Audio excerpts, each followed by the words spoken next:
Hello VC and everyone else, it's Jeff, back with another video, and this is just going to be another spin zone type of video with a few other thoughts thrown in. I got a catalog in the mail the other day from Music Direct. I must be on their mailing list now because that's where I bought my turntable from. And what's on the cover but the sweet vinyl sugar cube. I want this device with every fiber of my being, but this isn't even the top of the line model and it's 2,000 bucks. But anyway, it's for those of you who may not have heard of this or watched Sean Zlock's video. He's got the top of the line unit. This eliminates all the pops and ticks and cracks from your vinyl records. So you plug this into your stereo setup and you can turn it on and set it so it will eliminate all of those annoying sounds that can come with vinyl records. This is just like the base model. The higher end model is an extra 1,000 bucks, but you can also record what you're playing into a digital file. If I can post links, if I can figure out how to do this stuff on my phone, I'll see if I can add his video somewhere down below. I don't know how to do all this stuff on my phone. I can do it on a computer just fine. But since I do all these videos on my phone, I don't know. So, like I said, these catalogs are like crack to me. So of course, you know, I start looking through them.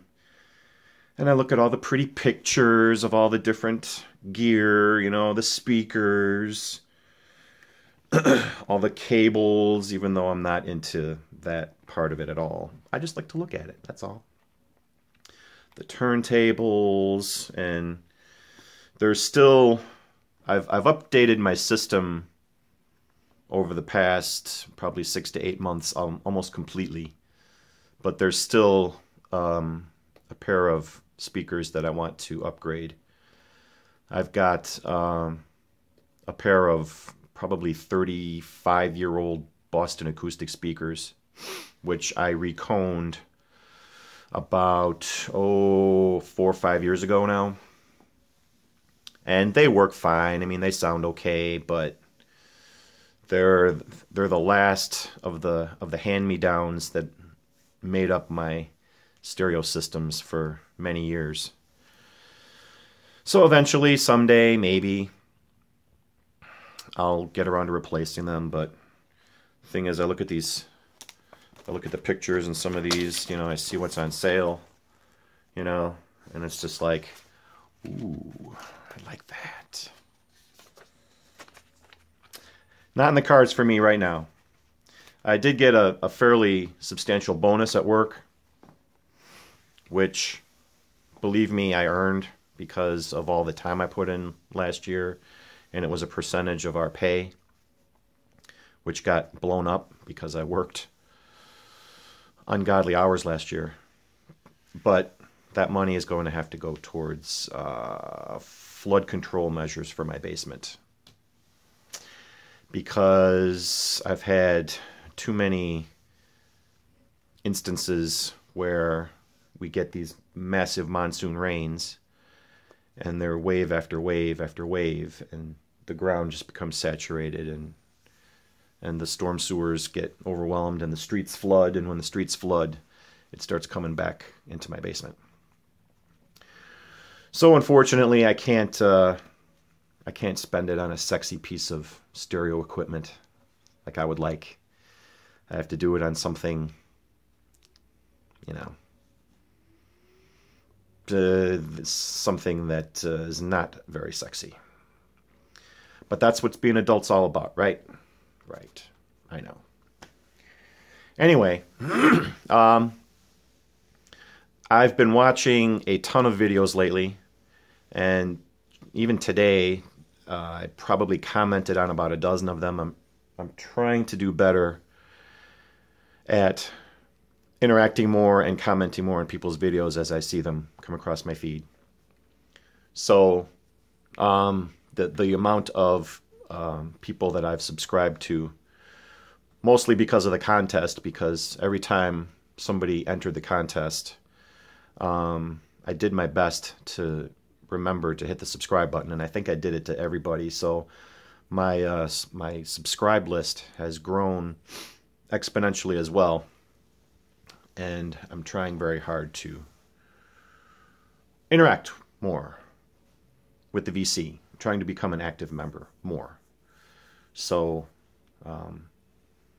I watch a lot of videos, and I'm, like I said, I may not, I try to at least have something to say other than, you know, ooh, cool haul or good stuff. You know, I try to at least add a little something if I can. Not always successful, but like I said, I'm trying. So in that regard, I'm been busy lately. And I in between all that stuff and work and home and kids and thinking about stereo equipment, I did actually have time to listen to a few records. But before I do that, I do want to give a shout out to someone who I think deserves more attention in the VC. And I'm going to try to do the link for his channel, wherever it is, somewhere down below. It's his name is Russ, and his channel is called Amorphous Audio. And actually, I got a message from Dude 1973 who told me about him. And I checked out his channel, and he only had a few videos up at the time, but they were pretty well done. They were more well done than mine. You know, he's got a lot of nice needle drop segments, and shows a wide variety of music. You know, a lot of, I mean, metal. You metal guys, there's stuff for you to like there. A lot of synthwave, which I admit to not knowing too much about, but that's great. See, it's a new frontier of music to discover. And in between that, you know, there's a lot of other things as well. As of today, he's got a couple more videos up now. He's only got 8 subscribers. I'm one of them. So if any of you guys out there would like to check his channel out, like I said, I'll try to post a link, or maybe I can edit it in later, I hope. And I think you'll like what you see. Let's show him some love. I mean, I'm trying to pay it forward a little bit too, because when I first started out making videos and I only had a handful of subscribers, you know, it was guys like Andy from Andy's Vinyl Den who discovered me and gave me a shout out, and started getting a larger subscriber base to my channel, which is a kindness that I want to pay forward to somebody else who I think is really good and does really good videos. So Amorphous Audio, check out his channel, hit the subscribe button if you like what you see, but I think you will. Okay, now to the records. I was able to listen to 5 records this past week. A couple I think I posted on Facebook, a couple I haven't. I know I did this one. This is Supertramp's Crime of the Century. This was an estate sale find from last summer. And what's on this one? Dreamers on this one. You're Bloody Well Right. Crime of the Century, of course. And the lead-off track is called School, which is one of those deep cuts that I hear on the radio every so often. It's a great song, too.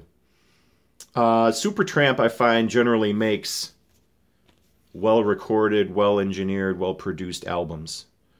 They're very dynamic, and you can really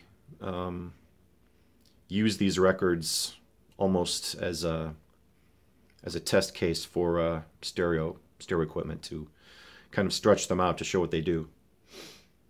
But very enjoyable album. I'm a fan of Supertramp. I have this one, and I have Breakfast in America, of course. But this was a good listen. Very, very pleasant to listen to. Another album that I was excited to get, but in retrospect didn't really have such great sound, was this one here, Big Star, Live in New York, 1974. This was a half-price purchase from a couple of weeks ago. And this was a radio broadcast from WLIR FM. And it must have been around the time that Radio City came out, because over half these songs are Radio City songs.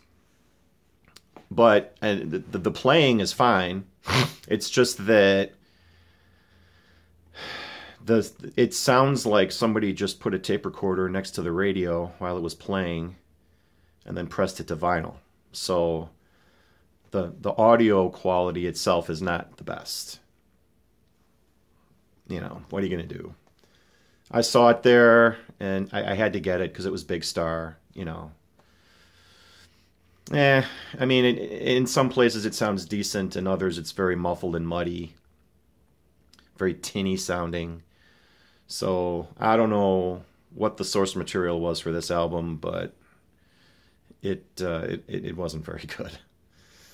The music, great, but the recording quality is pretty poor. So as much as I love Big Star, I really can't recommend this album very much unless you're a hardcore fan and you have to own everything. If you're a completist, then yeah. But if you're just a casual fan, this wouldn't be a good album for you to pick up, because it really just doesn't sound good. Oh well. What are you going to do? It was a brand new record, so, I mean, it was sealed. And it was in good shape when I took it out of the sleeve, too, which was nice. Another thing that was nice to listen to that I picked up for cheap off of eBay is by Young Holt Unlimited. The name of this album is Soulful Strut. And the title track of this was a 45 that my mom and dad owned, and I think I still have in my 45 holders, which are in my storage unit. I have nowhere to put them, so that's why I put them in the storage unit. But that 45 is very beat up. I tried cleaning it every way I knew how, and it's just too old and too beat up. So I came across the album of the same name, and this is in very nice shape, and it sounds very nice. And it, I should show you the back here. A lot of liner notes here in the back. But this is an all-instrumental album, like, for the most part. There's not like actual lyrics or singing, but sometimes you'll hear phrases being shouted out or sung. Other than that, this is mostly instrumental, and it's pretty much like the title. It's soulful. It's a little funky. You know, it's got a good beat. There's good... It reminds me of like a smoother version of Booker T. Like, these guys are a little more uptown than Booker T and the MGs, who are a little more gritty. But it's funky, it's slightly jazzy, it's slightly soulful, it's kind of a mix. And a lot of these are covers, except for, of course, the title track, which is Soulful Strut. You can stream the song on YouTube, and you probably would recognize it. I'm not going to do it for you here, though, because that just would not be pleasant for you to hear. But yeah, this was a good album. This was a pleasant thing to listen to. This is a good thing to do while you're doing like a chore or something. Like I listened to this while I was cooking dinner, and it made me perfectly happy. Soulful Strut by Young Holt Unlimited. And for my wife, this is the newest album by Melissa Etheridge, Memphis Rock and Soul. And yes, it is on the Stax record label, which is pretty cool. This is an all covers album. As you can see the track list right there, you can see there's a lot of classic soul songs that she covers in her inimitable style. If you like Melissa Etheridge, you'll like this album. Her voice fits a lot of these songs pretty well. This was one of the albums that I was complaining about when I talked about all the ones that I opened that were sealed that had all kinds of crap all over them. But it cleaned up fine. It plays fine. This is a good album. It's pretty faithful to the originals. I mean, you're not going to see a lot of different takes or different interpretations, I should say, on these songs. It's pretty much a straight covers album. And, you know, it is what it is. It sounds great. I like Melissa. My wife loves Melissa, so that's why I got it. And finally, for this video, the best of the bunch, to me, is the newest Jimi Hendrix album, Both Sides of the Sky. And I'm going to zoom in here on this, as you can see, if it focuses. This is a QRP pressing. So as soon as I saw that sticker, when I opened up this package, because I bought it off Amazon, and I saw that it was a QRP pressing, I was like, yes. This is the way all albums should be. The end. And I know I've seen this album's popped up in a lot of other people's videos. So I mean, I'm just going to show things quickly here. This and this was a numbered copy here too. I didn't even know it was numbered till much later. And here's the gatefold. And with these QRP pressed records, they do things the right way, and they come already in MoFi style bags, except of course it says quality here. It's the same bag, just a different label. And the records themselves are flawless. No static crackle, no static cling, no warp, no white lines all over it. Nothing but a pure, clean, flawless record. And this is a 2-record set. But I just had to show you at least one of them. So as far as the physical media and the packaging, it is peerless in my opinion. So yeah, that made me very happy to to see this when I got it. Musically, I admit this is the first kind of album, posthumous type of album like these of his studio recordings that I bought. And overall, I thought it was great. I mean, there's an alternate version of Woodstock on here, which I think I've heard other people mention, with Stephen Stills singing and Jimmy just plays bass. I mean, they're kind of stretching it, you know, when it comes to that, I think, you know, if he's just playing bass, but it still sounded great. He does a duet with Johnny Winter. If I could read it, I would tell you what it was, but I can't read these right now. I don't have my glasses on. Sorry. Yeah. To me, this just sounded great. I was able to just turn it up. There was no background noise. There was no distraction in any way from the music. All albums should be like that. I would pay a couple more bucks if I could get them, if I can get all albums like this one. So based on this album, I ordered Valleys of Neptune, which came in the other day, and the other one, which I think is called Help People and Angels. That one is out of stock, but whenever they do get it, it'll ship to me. And I also picked up Cry of Love off of eBay. So I've got, several of these compilation albums of Hendrix's, of alternate takes and studio workouts that he made. To me, anything Hendrix is going to sound good, is going to be a good listen, is going to be, mind-blowing and fun at the same time. So no complaints from me here. And yeah, if they were all as good as this pressing, I think the vinyl community would be much, much, much happier. But instead, we're stuck with way too many pressings from United. Ugh. That's it. That's what I've got today as far as records that I've played recently. Yeah, aside from that Big Star one, everything has sounded really nice, both musically and physically. So it was a very pleasant week in that regard. All right, guys, I'm going to cut it off here. Thanks for watching. And yeah, I'll try and put some links in. We'll see if I'm successful. I hope so. Till then, I'll see you next time. Take care, everyone.